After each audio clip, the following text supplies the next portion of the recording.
I think most of us would agree that the Chiefs had a pretty good draft class, but in this video, I wanted to take a deeper dive and truly talk about which players I think can make a day one impact and which players might be project pieces. But if you guys are new to this channel, my name is Michael Darcy and you are watching the KC Sports Report. Do me a huge favor and hit that like button, and don't forget to subscribe to this channel for more daily Chiefs coverage. Now, getting into the Chiefs draft class, in the first round, they selected left tackle from Ohio State, Josh Simmons. In the second round, they drafted defensive tackle from Tennessee, Omar Norman-Lott. In the third round, the Chiefs drafted from Louisville, Ashton Gelati. That was a very interesting pick. Also in the third round, the Chiefs drafted Noel Williams, the cornerback from Cal. In the fourth round, the Chiefs drafted wide receiver from Utah State, Jaylen Royals. In the fifth round, they drafted Oregon linebacker Jeffrey Bassa. And in the seventh round, they drafted SMU running back Brashard Smith. So right off the bat, I want to hear from you guys down in the comment section below. What is your favorite draft pick? Because I do think the Chiefs had a couple of guys in this class that I think right away are going to be fan favorites. I think that Jaylen Royals is just going to be one of those guys that Chiefs fans fall in love with. He's a big wide receiver. He's 6 feet, 205.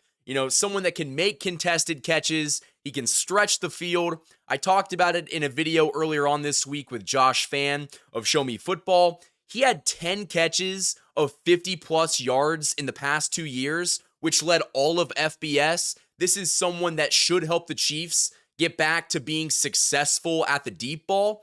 But you also got a guy in Noah Williams who led college football in interceptions last year. I think he had like 7 interceptions. I mean, this guy just screams a typical Steve Spagnuolo cornerback. Someone that, when he gets in this system, isn't going to need much development, and he is going to be a plug-and-play guy, and someone I think will be a very good player for the Chiefs. There's also a couple guys that I think could be developmental pieces. I think that Jeffrey Bassa is probably not going to be a day one player. If he does play at all in 2025, he's probably going to be a special teamer. He's got athleticism, and he could end up being the Drew Tranquill replacement, but you do have Drew Tranquill, and you're not going to just replace him unless Jeffrey Bassa comes out and is just electric in camp. I still think Drew Tranquill is going to be the starter at linebacker. Josh Simmons is another case. Now, this one's kind of controversial, but I do want to talk about it because I personally believe when the Chiefs drafted Josh Simmons with the final pick in the first round, they decided to take a big swing at the future.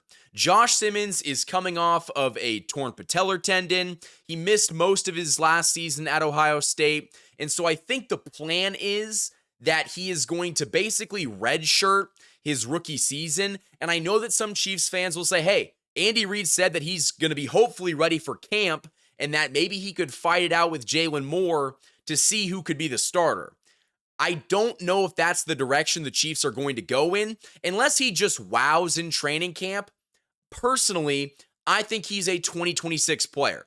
I think the Chiefs can go into 2026 knowing they have a healthy Josh Simmons who had a year of development, learning from Coach Andy Heck, sitting behind Jalen Moore, and maybe if you have, an injury to a Jalen Moore, he could start sooner rather than later. But I feel like the Chiefs are in a good position with their left tackle because for the first time in what seems like forever, they have a good issue with depth at left tackle. Assuming Jalen Moore is the worst player we've ever seen, which I don't think he's going to be, the Chiefs have Josh Simmons. They have an insurance policy. They have a backup plan to their left tackle solution, and that's got to make you, sleep well at night, knowing that Brett Veach went out and got some insurance to protect Patrick Mahomes. But again, I don't think that he is going to be somebody that plays right away. I think he's probably going to be, someone who plays in 2026, and I'm okay with that. I truly am. Now, if we want to go ahead and talk about the second round draft pick in Omar Norman-Lott, the Chiefs took him because I think he led college football in pressure rate. So this is a guy that if you pair him with Chris Jones, could make a serious impact up the middle. but I do think that he is probably going to fight for the starting job right away because, outside of Chris Jones, yeah, they signed Mike Pennell and they got Jerry Tillery. Omar Norman-Lott could legitimately win that job out of training camp. Now, Ashton Gillotte, the third-round draft pick, the edge rusher from Louisville, he's an interesting case because he actually has a relationship with George Karlaftis. I believe that Gillotte used to be at Purdue, or maybe his coaching staff used to be at Purdue, and they actually watched film together. So kind of having that connection might be a small reason why he ended up here.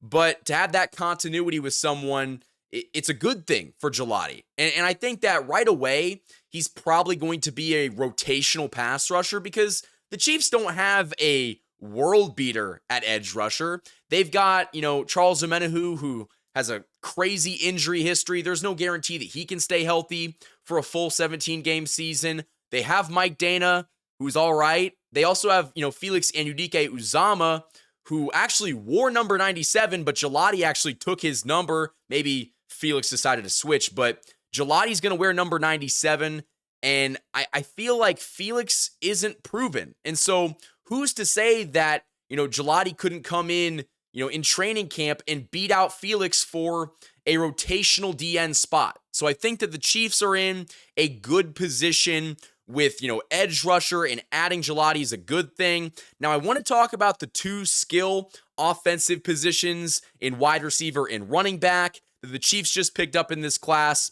and we're going to do that right after this ad break. The Hollywood Casino at Kansas Speedway is the place to be. With over 1,500 slot machines, 35 table games, 4 restaurants, and a new ESPN Bet Sportsbook, there are plenty of ways to find your fun. For more chances to win, follow them on social media on Facebook, Instagram, and X. Must be 21. Gambling problem? Call 1-800-GAMBLER. Huge thanks to the Hollywood Casino for sponsoring this channel all football season long. They truly are the best, and if you're looking for a fantastic spot to gamble on the Kansas City Chiefs, maybe place some bets on the Kansas City Royals who are currently cooking, the Hollywood Casino is the place to be. But getting back into the main portion of this video, if we want to talk about, two of the skill positions that the Chiefs drafted, they got Jaylen Royals, the wide receiver from Utah State, in the 4th, and they got SMU running back Brashard Smith in the 7th. I think that Jaylen Royals is probably going to be the guy that everyone falls in love with in training camp. I kind of talked about it earlier on in this video. He's a bigger receiver. He can stretch the field. I think that he is almost going to be similar to a Rashee Rice type. Actually, his college coaches compared him to Rashee Rice. And there's another guy that we're going to talk about here in a minute that got compared to another Chiefs player. So I think that Jaylen Royals is probably going to be, if we just go in order, you got, in no particular order. You've got Rashee Rice, Xavier Worthy, Hollywood Brown. That's probably your top 3. You've got Jaylen Royals, Juju Smith-Schuster. The Chiefs' wide receiver room is shaping up to be better than it's been in a long time. And that's really good for the Chiefs. The only thing that I think is a little bit disappointing is we might not see Royals make a huge impact in his rookie season, just because Andy Reid is always strange with wide receivers, and sometimes it takes longer for guys to make an impact.